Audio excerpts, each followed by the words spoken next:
హిందువులందరూ పరమ పవిత్రంగా భావించే భగవద్గీత ఈరోజు ప్రపంచ భాషలన్నిటిలోనూ తర్జుమా అయి ప్రపంచ దేశాల ప్రజలు భగవద్గీత పేరు వినగానే మనస్సులో నుంచి ఒక భక్తిభావం ఉప్పొంగుతూ ఉంటుంది.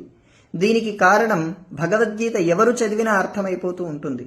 స్వయంగా భగవంతుడే కృష్ణుడిగా అవతరించి అధర్మాన్ని రూపుమాపి యుద్ధ ప్రారంభ సమయంలో అర్జునుడు నేను యుద్ధం చేయను అని చెప్పి రథంలో కూలిపోతే భగవంతుడు అతన్ని మాత్రమే కార్యోన్ముఖుణ్ణి చేయకుండా అర్జునుడితో పాటు మనందరికి కూడా ఉపదేశం అందించాడు.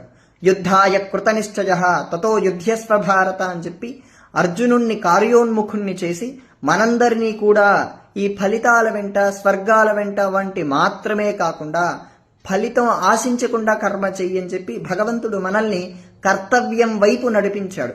ప్రతి మతం స్వర్గము నరకము అనే కాన్సెప్ట్ దగ్గరే ఆగిపోతుంది. మోక్షం అనేటువంటి సిద్ధాంతం ఇప్పుడున్నటువంటి మతాల సిద్ధాంతాలు పుట్టటానికి కొన్ని వేల సంవత్సరాల ముందే భగవంతుడే ఉపదేశించాడు. ఈ భగవంతుడు ఉపదేశించినటువంటి జ్ఞానం సార్వకాలీనమైనది.